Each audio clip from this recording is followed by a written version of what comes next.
Welcome to the 8th video clip on this series entitled The Mass Unconfined. My name is Paul-André Durocher. I'm the Archbishop of Gatineau, and I want to explore with you the various parts of Mass, trying to remember that the celebration is not only focused in on ourselves, but focused out onto God and onto the world itself. And what I'd like to do in this video clip is look with you at the entrance procession. But before doing so, I'd just like to point out the overall structure of the Mass. Sometimes I compare it to, let's say, a graduation ceremony. What happens at a graduation ceremony? Everybody's gathered, the guests are gathered, they take in their places, and usually somebody says, let us stand to welcome our guests of honor, and so we stand and the graduates walk in and the staff take their places, and so there's a kind of an entrance, a beginning ritual, and then their words are spoken, speeches are given. After the speeches, there's an act, a symbolic act of handing on graduation certificates, shaking people's hands, changing the tassel of your hat from one side to the other board, the mortar board. And afterwards, then there's the final concluding act where people leave. And so there are usually four basic steps to any structured celebration. It's the same for a birthday party, huh? People will gather and the guest of honor will arrive. There will be a meal that will be shared, and then presents will be presented, and then we will leave. And during the meal, there are times for little speeches to be given, the exchange of conversation. And so this fourfold structure, the arrival, words, action, and then leave taking. This structures the Mass also. We have introductory rites, we have a liturgy of the Word, we have the liturgy of the Eucharist proper, in which we redo what Jesus did the night before he died, and then finally we have the concluding rites and the recessional. And what I want to do today is look at the beginning of that first series of rites, of introductory rites, which is the entrance procession itself. People have gathered, people are ready to start, and the entrance procession is marked by two things. By an actual procession of some people walking up from the back of the church, usually to the altar. As the second thing that is going on is a song is being sung, a hymn is being sung. We want to look at the act today itself. Now, who walks up? At least the priest walks up. In a very simple Mass, the priest will walk up. A more solemn celebration, maybe assistants will walk up with him in this opening procession. If it's even more solemn, a cross will open the procession flanked by two candles. We can have incense burning in front of the cross. An incense carrier walks in front. The incense rises, the cross advances, the priest and the associates.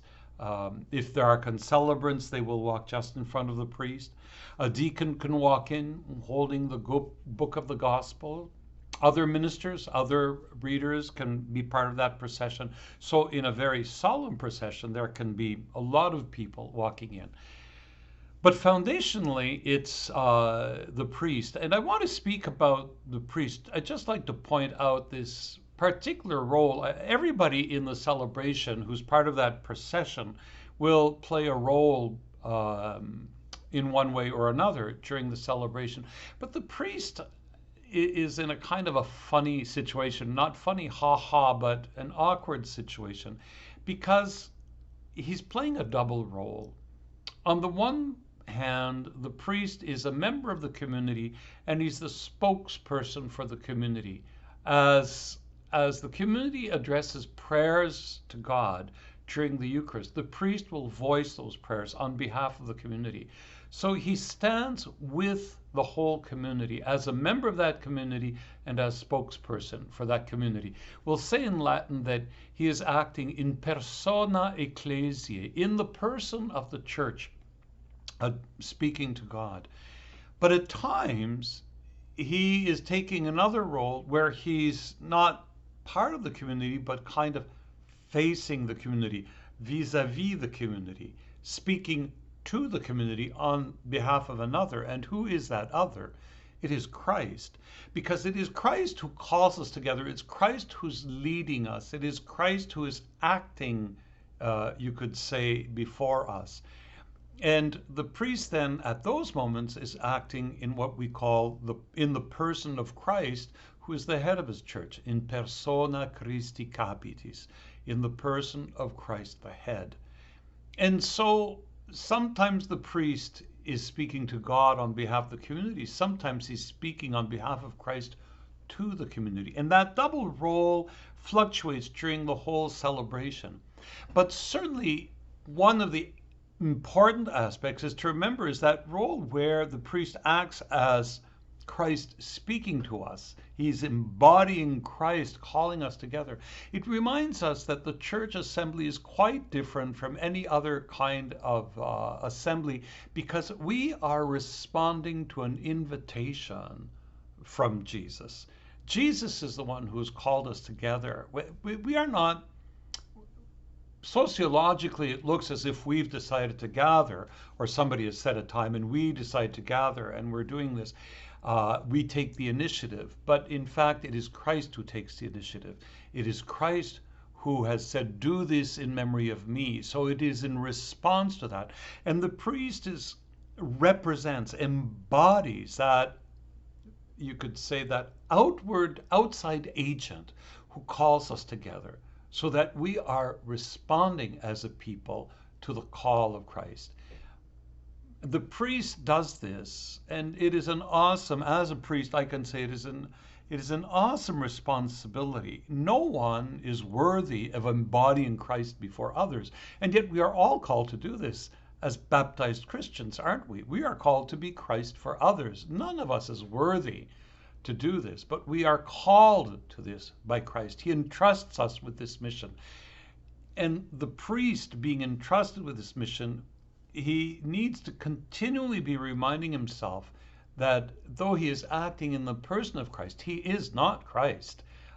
And this is why in an important, more solemn celebration, he walks behind the cross, behind the book of the Gospels, to remind himself that he is at the service of the ministry of Christ, who died and rose for us, and of his word that gathers us together.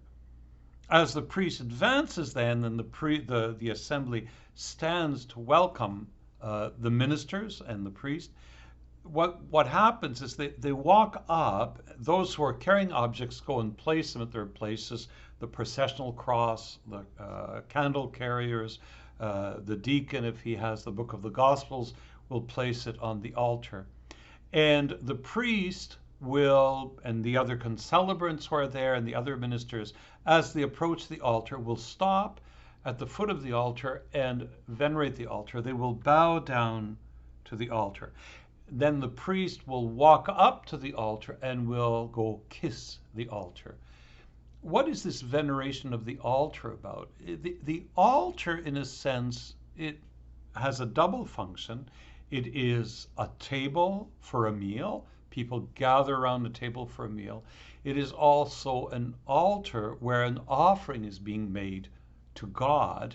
And that offering is the offering that Christ made of himself on the cross, and the offering of the whole people that gathers, or that is united to Christ in this offering.